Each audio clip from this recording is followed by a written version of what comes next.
Okay, everybody, welcome to Let's Play Dark Souls. This is CoolKvothe, and hopefully my voice will not be superseded by the volume that is now emanating from my television. I am going to lower it as much as possible for the idea that hopefully it won't actually correspond. Now, the reason for this is because I'm currently using a capture card rather than my computer, which means that my headset is actually not giving me any of the volume, whereas the TV itself is, and the volume's not that important to me, to be completely honest with you. I'm more interested in knowing that you guys are getting the volume input, which you are, according to what I'm seeing on the Elgato game catcher. We are getting game audio. Now, I originally tried to record this using XSplit. It didn't really work all that well. It actually maxed my CPU out on my laptop and refused to record, which of course was ludicrous considering when I went into the Elgato game capture software, not only can I use my own voice like I am right now, but it seemed to work perfectly. But what we're going to do now is play a little bit of Dark Souls, and I'm going to start and roll a new character, and I'm going to let you guys watch the cutscene in order to be able to enjoy it fully.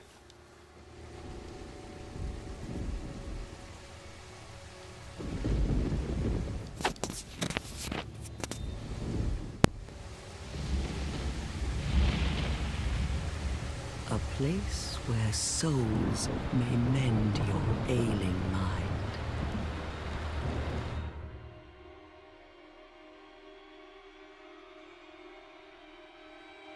You will lose everything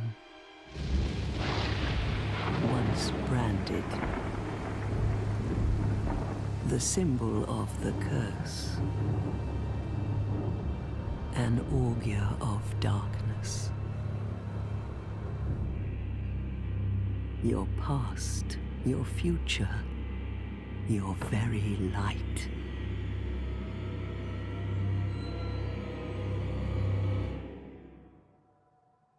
None will have meaning, and you won't even care. By then, you'll be something other than human. A thing that feeds on souls, a hollow.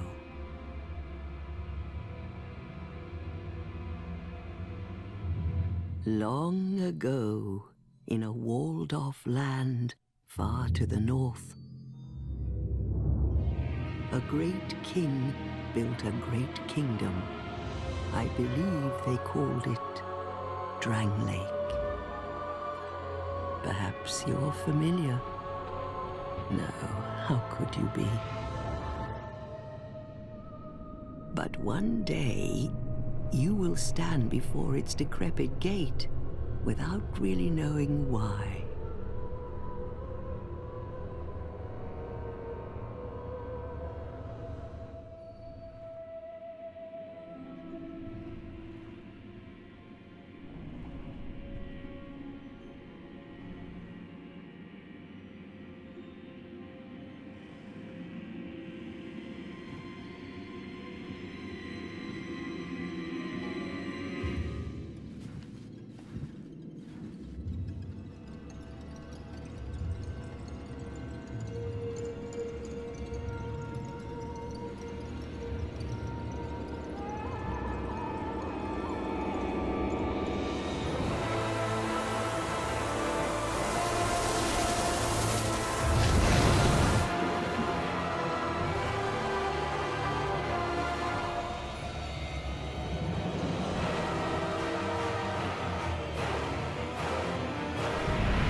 Like a moth drawn to a flame,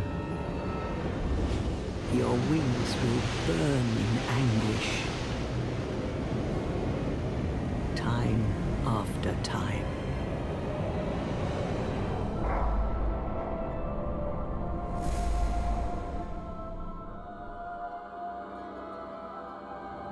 For that is your fate, the fate of the cursed.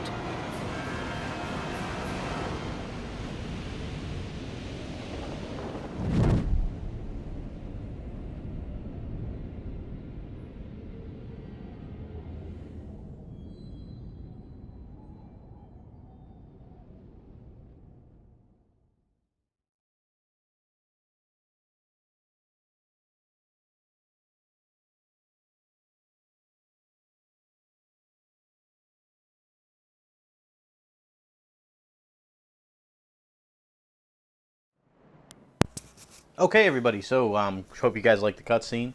That's basically the only part of the intro that is actually out of our control at this point. We're now going to wander our way to the creepy old ladies from the cutscene. At that point, they'll kind of define our class, and we'll go through the whole process of actually building the character.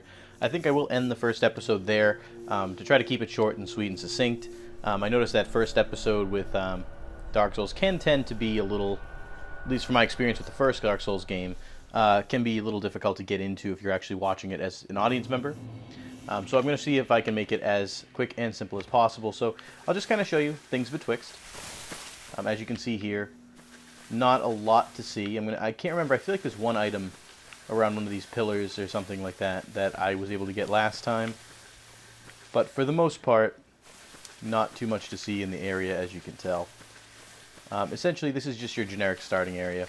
Although, in typical Dark Souls fashion, they do decide to put a couple of, shall we say, easy to welcome you into the game kind of welcome mats. And one of which is a giant hippo monster that, if you do encounter, will kill you in pretty much a single hit. And it's very cruel of them to put several of those in the opening area, as well as several long falls that will also be quick to end your life as well. So I'm going to explore these areas a little bit here. I feel like there's a couple items that we can get, and this is one of them. I think this is the one I was thinking of originally.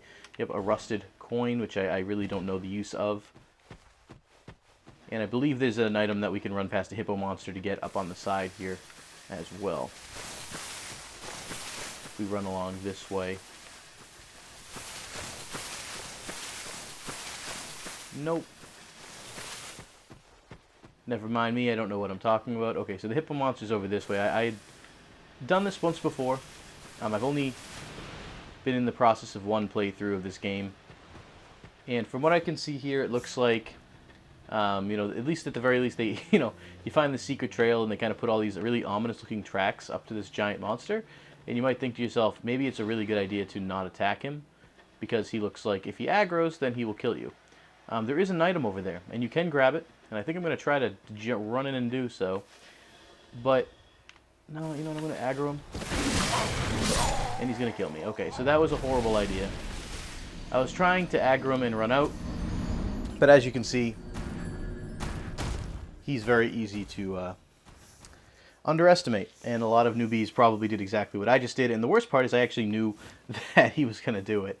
So I'm sure you guys kind of have the feel for the game, and I feel like that's a good idea, kind of a good thing that I got that first death out of the way, because this is not going to be a no-death run. As I said before, I have one off-camera character, which I'm not even completely through the game. I think I'm about 2/3 of the way through by my estimation. But there's no way one can get through this game with absolutely no deaths. It's just, if you, well, let me rephrase. If you can do it, then you're a lot better of a player than I am. There's no way that I can get through it without a single death. So, at least we have that one out of the way.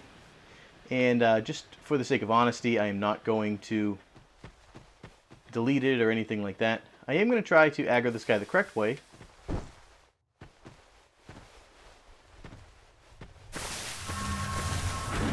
Alright, so that's exactly what I was looking to do. So I'm hoping that he can run this way like he just did. I can run back and grab the item, the gold pine resin, which is actually very useful moving forward. And then we can escape him like so. So that's exactly what I was trying to do the last time, since he can't follow me through this hole. And I think he loses aggro anyway, so it's not really relevant. But I wanted to get that gold pine resin before we make our way to the things betwixt hags. So that's what we're going to do. I want to say there's one more item right down there. I don't remember how to get to it. I think you have to fall off that ledge, which seems overall like a... Nope, this is how you do it. Alright. So this is a silky, small and smooth stone or something like that. I'm not going to say what that does. There is a character that you can give those to, but we're not going to talk about that at the moment. Instead, we're going to go in and meet the 3 witches.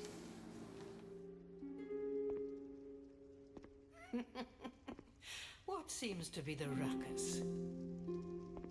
Oh my, your face. face of the curse. It's an undead. An undead has come to play. They all end up here. All the ones like you. You spoke to that kind old dear, didn't you?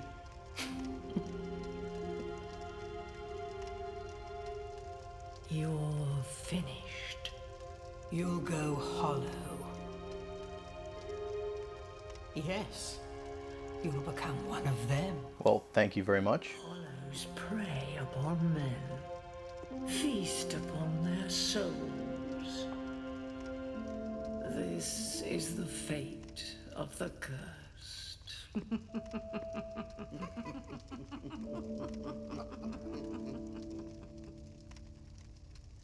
What is your name? And now we get to the good stuff. So now I can create my character. Of course, as we did last time, I am going to simply use Kvothe as my character name.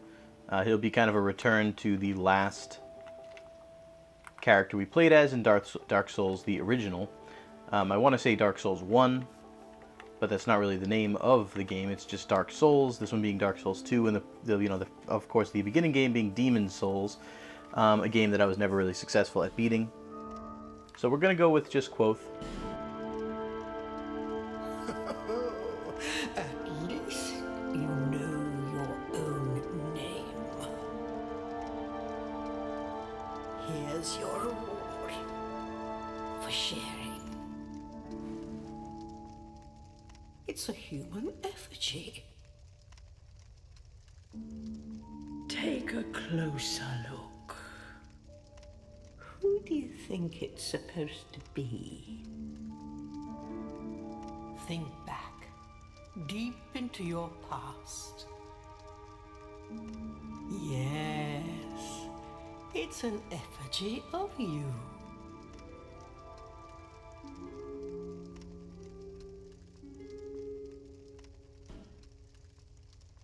Okay, so now is when we can kind of create our character. Now, I don't want to go too far into the character creation here because we'll be here all day. But what I am going to do is I am going to create, I want to say, a warrior. I think that's the only one with a shield. Yeah, if you watched my original run, you'll notice that it was a pretty basic run, but the only difference being that, compared to mine with other runs, I have a shield, and in other people's runs, they try to use faith characters or sorcerers or, quick roll characters. I don't do that. I like to stand there and just avoid damage by having people try to hit me and have me block it. And that seems to be the way that I've worked out most of the boss battles I've played, so I'm just going to choose the warrior. The nice thing is, even though it does start you out at like a higher soul level and guarantee certain attributes, I believe that there is a way to completely reset your attributes and start at the beginning and re-level yourself all the way up if you'd like to. And that wasn't really available in Dark Souls 1, so this is kind of, it really doesn't matter what I take. As for the gift, so we get a life ring, slightly increases HP. Human effigy, we're going to get plenty of those. Healing wares could be interesting. Homeward bone is useless. Seed of a tree of giants, I don't actually know what that does. Bonfire ascetic could be useful later in the game, not really right now. Petrified something, also don't know what that is.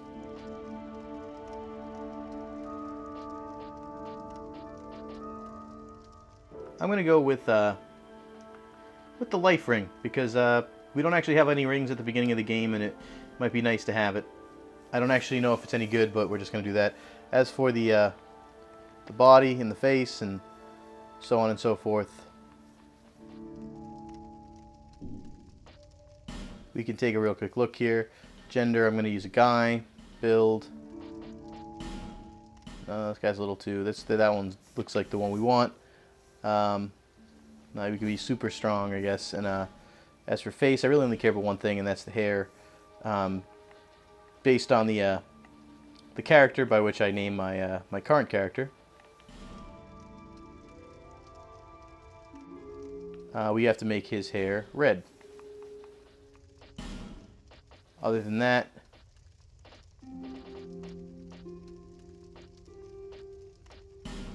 Other than that, I really could not care what my character looks like.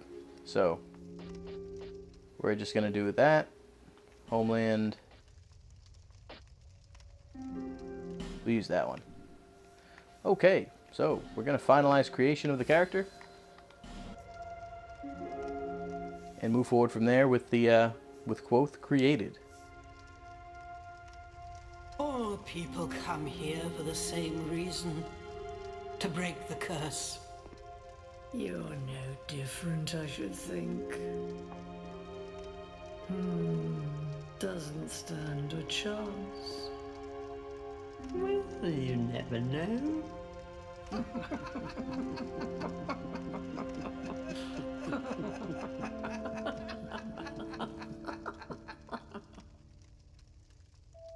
Go through the door and trot along to the kingdom.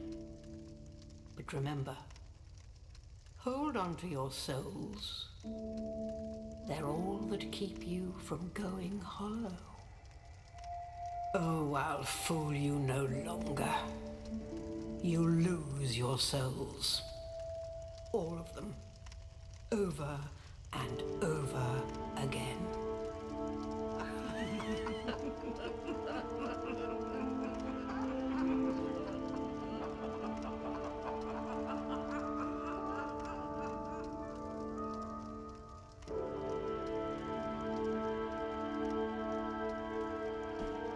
Alright, so in complete honesty, this entire area has lasted a lot longer than I had originally intended or wanted to. But we are going to just finish it up real quick. I just want to show you guys one quick thing. If you do remember to come up here, you will notice that this chest right here does hold, I believe, a human effigy. Yep. So we can have a human effigy to start here. You automatically start with 10 life gems. I would not worry too much about using them. Quite frankly, they tend to be pretty easily replaced, so not a big deal. I believe that is the way we came in, so we're going to want to go out this way.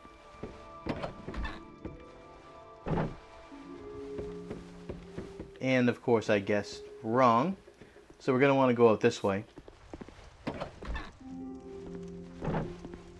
And here we reach our first bonfire, and this is going to be where we save and stop this episode. Now, I hope you guys enjoyed it. I mean, it's been a little longer than I expected. It's around 18 minutes at this point. So I am going to rest here. And we are going to call it quits for this episode of Let's Play Dark Souls. I hope you guys enjoyed it. I realize not much happened, but it kind of is the initial starting point of the series. Now, if you decide that that was boring, I don't want to watch that anymore, I understand, but please watch the next episode and get a better feel for the actual game. This is more of creating the character, kind of showing you the first area, and it does have a very cool vibe, a very cool feel to it. Not quite as cool, in my opinion, as the beginning of the original Dark Souls. I like, where you start there, how they throw you right into a boss battle and everything else. I think that's one of the more iconic moments of the game, and I think that it does hurt this game that it doesn't have that moment. But at the same time, I hope you guys, got a feel for the ambiance that is the initial area. And we will start the next episode as we actually move through things Betwixt and move towards Majula. Hope you guys enjoyed it, and